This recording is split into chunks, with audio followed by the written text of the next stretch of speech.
Je les ai ici, les 3 propositions de loi. Et quels sont... Et je vais y aller étape par étape. Vous avez dit que c'est pédagogique. Surtout les articles qui fâchent la Constitution, les articles qui sous-tendent à ce qu'on appellerait des calculs politiciens, à ce qu'on appellerait des tentatives de vouloir se soustraire des poursuites judiciaires. C'est ce qu'on veut savoir. Bon, d'abord, les calculs politiciens, vous ne les verrez pas dans les textes. Vous savez, les politiciens sont très malins. Vous avez entendu le ministre Tounda qui avait écrit au parquet général près la Cour de cassation et au premier président de la Cour, constitutionnelle qui lui avait répondu. Le FCC veut contrôler la justice pour cacher certains crimes. Ça, c'est politique, on ne le verra jamais.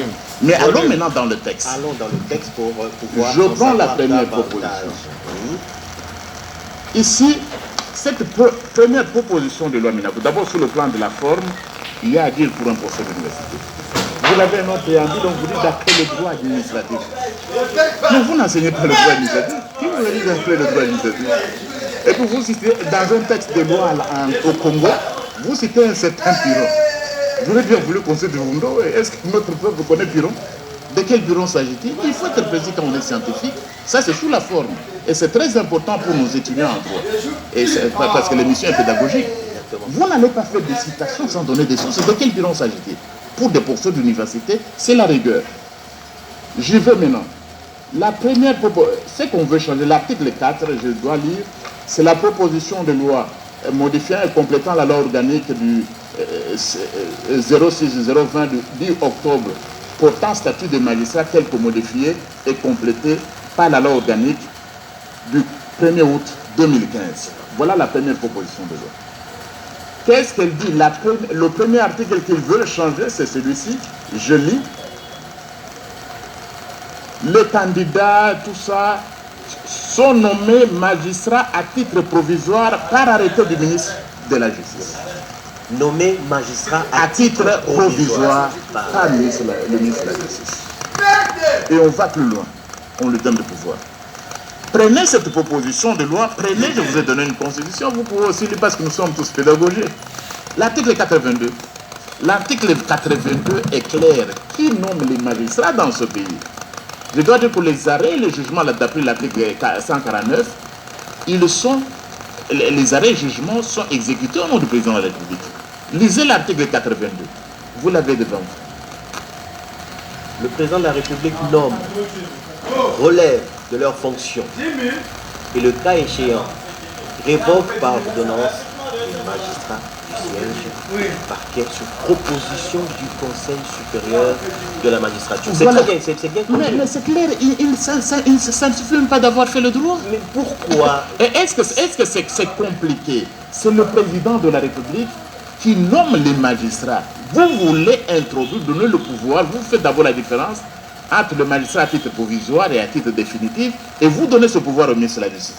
Mais vous voulez la Constitution de la République.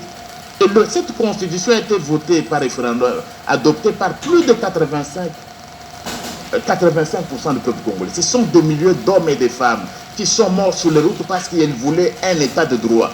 Ils ont dit que ce pouvoir-là, ils l'ont donné au président de la République. Et vous faites une proposition de loi, vous venez violer la Constitution. Mais moi, je ne sais pas. Si on me dit, je m'excuse par rapport au caméraman, si je me dis qu'un caméraman a violé la Constitution, je comprendrais. Si on me dit qu'un technicien a violé la Constitution, je dirais, ça peut arriver. Mais lorsqu'un professeur d'université, docteur en droit, viole la Constitution, comme vous le dites, et la Constitution le démontre, mais on se dit, on est dans quel pays? Qu'est-ce qui se passe, professeur? Vous êtes des scientifiques. Est-ce qu'on a pitié de ce pays? Est-ce qu'on a pitié de ses habitants? Qu'est-ce qu'on cherche, finalement? Bon, je crois que notre population, nous avons étudié, nous autres, avec la bourse du gouvernement Zaïro à l'époque. La population doit être exigeante. Ce n'est pas parce que je suis professeur que vous allez gober tout ce que je dis. Nous avons étudié avec l'agent de l'État. Il est tout à fait inacceptable que quelqu'un qui est professeur, pour moi, on devait le révoquer même de l'université, des gens qui font de telles choses. Et si moi, j'ai fait de telles choses, dites-moi, rappelez-moi s'il y a dans 2 ans, prof Mbata, vous avez dit ceci, vous n'êtes plus dans le principe que vous prêchez, venez me le dire, je n'ai plus ma place à l'université. Parce que l'université, c'est tout ce qu'il y a de meilleur.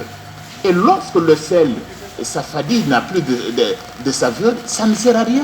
On va continuer à faire des Donc commentaires. c'est très grave parce que les gens posent des questions, mais ça viole où? Vous nous édifiez. On n'est même pas allé plus loin, c'est l'article 1er, vous avez la Constitution, Voilà. c'est si simple. Totalement en contradiction. Nous allons évoluer par article Dans la suite, vous avez cette proposition oui, de loi. vous avez la première, l'article 12, écoutez un peu ce qu'on dit.